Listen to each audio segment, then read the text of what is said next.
Hello बच्चों, आप सभी को टैलेंट इंस्टीट्यूट में स्वागत है। विशेष अध्ययन एक प्रमुख साहित्यकार कबीर। ठीक है, कोड है 62057636। ठीक है, हिंदी का जिनका पेपर है विशेष अध्ययन एक प्रमुख साहित्यकार कबीर, उनके लिए है कबीर के दार्शनिक विचारों की समीक्षा कीजिए। ठीक है, कबीर के दार्शनिक विचारों के लिए समीक्षा कीजिए। ठीक है, तो ये आंसर है, कबीर मूलतः दार्शनिक नहीं थे। कबीर जो थे मूलतः क्या थे? दार्शनिक नहीं थे, बल्कि एक संत व भक्त थे। भक्त का दर्शन किसी संप्रदाय या किसी विशिष्ट मतवाद का सूचक नहीं बन पाता, उसकी दृष्टि उदार होती है, इसलिए कई तरह के विचारों को झलक उसकी चिंतन प्रणाली में प्राप्त हो जाती है। चूँकि भक्त के ज्ञान का अवसान भाव में होता है, इसलिए वह तर्क वितर्क की दृढ़ श्रृंखला में बंध नहीं पाता। कई बार परस्पर विरोधी बातों को भी उसके विचारों में सन्निवेश हो जाता है। कबीर ऐसा ही भक्त साधक है जो महत्वपूर्ण संपूर्ण भारतीय चिंतन परंपरा के विरोधी के बीच समतामूलक तत्वों को निकालकर व्यापक धर्म की प्रतिष्ठा को लेकर संकल्प लेकर चल रहे थे। दार्शनिक मन चिंतन के अनुसार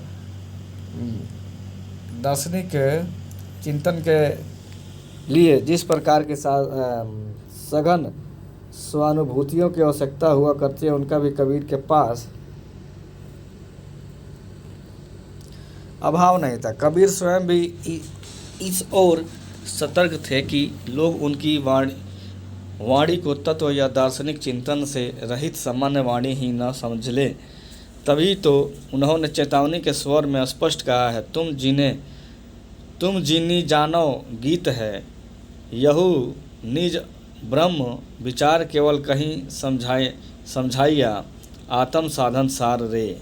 इसलिए श्याम सुंदर दास कबीर को ब्रह्मवादी या अद्वैतवादी मानते हैं। परशुराम चतुर्वेदी की मान्यता है कि कबीर के मत में जो तत्व प्रकाशित हुआ है वह उनके स्वाधीन चिंतन का परिणाम है। मनुष्य के समक्ष सृष्टि हमेशा कौतूहल का विषय रही है। ठीक है ना, ये किनका मानना है भाई? कबीर दास की। जिन जिज्ञासाओं को दार्शनिक अपने अपने ज्ञानानुसार समाधान करने का प्रयास करते रहते हैं, कबीर ने दर्शन शास्त्र विषयक पुस्तकों के अध्ययन के आधार पर नहीं, अपितु साधना एवं चिंतन के आधार पर ब्रह्म, जीव, जगत, माया एवं सहज साधना पर अपने विचार व्यक्त किए हैं। जाति पाति से लेना देना नहीं, वैचारिक उग्रता, जबान पर हरदम कड़वा सच, हर पाखंड के तार्किक खंडन को तैयार, देवी देवताओं और मूर्ति पूजा में आस्था नहीं, समाज के लोभी पशुधाओं पुरोधाओं को विरोधी, दलित, वंचित और हाशिए पर आ चुके लोगों को प्रखर स्वर प्रचलित साधन मार्ग पर उग्र आक्रमणकारी जो देखा वो बोला, कागज किताब को हाथ नहीं लगाया, बख्शा किसी को नहीं, हिंदू हो या मुस्लिम, नाम कबीर। काल की आवश्यकताओं का पूरक थे कबीर।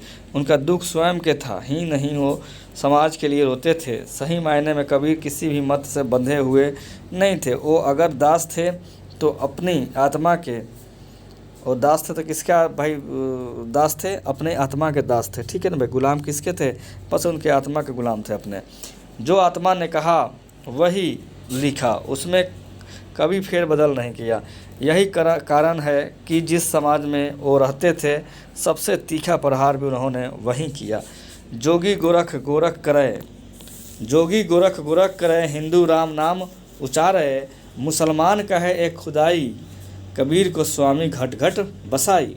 भक्ति काल के कवियों में कबीर का स्थान सर्वोच्च है। कबीर के क्रांतिकारी विचारों को संकलन बजट में किया गया है। कबीर मूल रूप से निर्गुण भक्ति धारा के अनुयायी रहे हैं।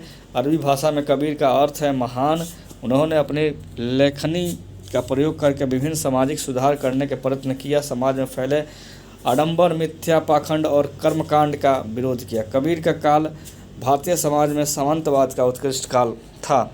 कबीर का उद्देश्य सिर्फ बुराई ढूंढकर वर्णन तक सीमित नहीं था, अपितु नए आदर्श और व्यवहारिक मापदंड स्थापित करना भी था। महात्मा कबीर उन लोगों में से नहीं थे जो ठाट बाट से रहकर और सुविधाओं का उपभोग करके अपने उपदेश देते थे। यथार्थ में तो महात्मा कबीर उन सब कृतियों के पाट में पीस चुके थे जिनका उन्होंने विरोध किया है, यानी वो स्वयं मुक्त भोगी रहे हैं। मानव ही श्रेष्ठ पूजा है। इसके लिए महात्मा ने कहा है, जीवत पितर ना मने कोई, मुए शरद करही, जीवित व्यक्ति की तो तुम दुर्गति करते हो और मरने के बाद उसका श्राद्ध करवाना कहाँ तक उचित है। ठीक है, इनका कहना सही है कि जीवित व्यक्ति को तुम तो इतना दुर्गति करते हो, अब मरने के बाद उसका श्राद्ध करने का कहाँ से उचित तुमको लगता है। ठीक है ना। वैसे देखा जाए तो समाज के आडंबरों में सदा ही निचले पायदान के लोग ही सबसे ज़्यादा शिकार होते रहे हैं।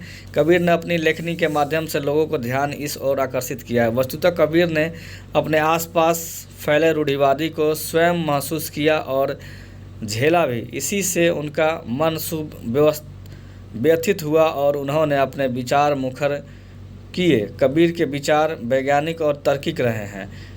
उन्होंने शास्त्रों के नाम पर फैले भ्रम को दूर करने का भरसक प्रयत्न किए। कबीर ने ब्राह्मणवाद का विरोध करते हुए कहा कि यदि तुम ब्राह्मण हो तो तुम उसी रास्ते से क्यों आए हो जहाँ से हम शूद्र आए हैं। तुम्हारी नसों में तो दूध और हम जैसे शूद्रों की नसों में लोहा बहता है। वाह, क्या कहानी कहें भाई। तुम्हारी नसों में तो दूध और हम जैसे शूद्रों के नसों में लोहा बहता है। नाथ पंथ से प्रभावित होने के कारण कबीर ने सदा ही जात पात और ऊंच नीच का विरोध किया। व्यक्ति जन्म से नहीं अपितु कर्म से महान बनता है। उन्होंने जन्म के आधार पर ब्राह्मणों के श्रेष्ठता को ललकारते हुए कहा कि कबीर के समय का समाज भी छुआछूत, भेदभाव, पंडितवाद, परखंड और रूढ़िवादी के चरम पर था। जो लोग साधन संपन्न थे उन्हें गरीबी के प्रति लापरवाह थे। सामाजिक सुरक्षा नाम की कोई विचारधारा ही नहीं थी। अमीर लोग जीवन के मज़े लूट रहे थे और गरीब लोगों को 2 वक्त की रोटी कमाने में भी हजार प्रयत्न करने पड़ रहे थे। ऊपर से पंडितवाद ने उनकी कमर तोड़ रही थी। उन्हें हर कदम पर ईश्वर का डर दिखाकर आर्थिक और मानसिक रूप से लूटा जाता था। कबीर ने न केवल हिंदू धर्म बल्कि मुस्लिम धर्म में फैल पाखंड और धर्म के नाम पर लूट को लोगों को सबके सामने रखा। मुझे तो आश्चर्य होता है उनके साहस पर। देखिए, आज के समय में भी कोई उनके जितना कट्टु सत्य नहीं बोल सकता। सही मायने में सत्य कहने के लिए पहले कबीर बनना पड़ता है। ये भी सत्य है कि कबीर की प्रतिभा को समकालिक समाज और आज के समाज दोनों के द्वारा ही दबा दिया गया है। कबीर ने हिंदू धर्म में फैले मिथ्या और पाखंडवाद प्रखर विरोध किया है। उन्होंने साफ किया है कि ईश्वर की राह के लिए किसी एजेंट की आवश्यकता नहीं है। कर्मकांड को छोड़कर स्वयं का अनुशासन और प्रयत्न पर जोर दिया। कबीर कहते हैं, ईश्वर की भक्ति के लिए आडंबरों को छोड़कर मन से ईश्वर को याद करना चाहिए। जब तक हमारे जीवन में सदाचरण नहीं होगा तो आडंबर ग्रस्त पूजा का कोई फ़ायदा होने वाला नहीं है। कबीर ने देखा कि पंडितवाद के कारण दलित लोगों को मूर्ख बनाकर लूटा जा रहा है। मूर्ति पूजा के माध्यम से चढ़ावा, दान आदि मांगकर इसे व्यापार का रूप दिया जा रहा है। पुजारी और पंडित निजी स्वार्थ में लीन थे। मूर्ति पूजा का खंडन करते हुए उन्होंने लिखा कि यदि पत्थर पूजने से ईश्वर की प्राप्ति होती हो तो मैं पहाड़ ही पूज लूँगा, लेकिन इससे कोई फ़ायदा होने वाला नहीं है। पत्थर की मूर्ति को सिर्फ सांकेतिक रूप से पूजने से तो घर की चाकी भली, जिसके माध्यम से संसार धान पीस करके को तो खाता है। वस्तुतः कबीर दास ने जब देखा कि मध्यकालीन लुटेरे भारत में आक्रमण कर संपदा को लूटने के साथ साथ मंदिरों को भी की कीमती वस्तुओं को लूट ले जाते हैं और मूर्तियों को खंडित कर जाते हैं और ईश्वर कुछ भी नहीं करता है, तो उनका विश्वास मूर्ति से उठ जाता है। उन्होंने देखा कि मूर्ति पूजा के नाम पर कुछ लोगों ने भ्रम फैला रखा है और इसे रोजी रोटी का माध्यम बना रखा है। यह भी सत्य है कि भारतीय समाज में न केवल कबीर बल्कि जिस समाज सुधारक ने मूर्ति पूजा का खंडन किया, आज उन सबकी मूर्ति बनाकर उन्हें पूजा जाता है। हिंदू धर्म के साथ साथ उन्होंने मुस्लिम धर्म पर भी कटाक्ष किया है। समय के साथ जो कृतियाँ मुस्लिम धर्म में आई उन पर भी कबीर ने कटाक्ष किया और लिखा कि यदि अल्लाह की भक्ति करनी है तो वो मौन रूप से भी हो सकती है, उसके लिए ज़ोर ज़ोर से चिल्लाने की कतई आवश्यकता नहीं है। अल्लाह बहरा नहीं है। उसी प्रकार पंडित भी माला जपता है, तिलक लगाता है, नाना प्रकार के वेश धारण करता है, जबकि ये सब व्यर्थ है जब तक कि सच्चे मन से ईश्वर याद न किया जाए। वस्तुतः भक्ति सर्वप्रथम तो आचरण में परिलक्षित होना चाहिए।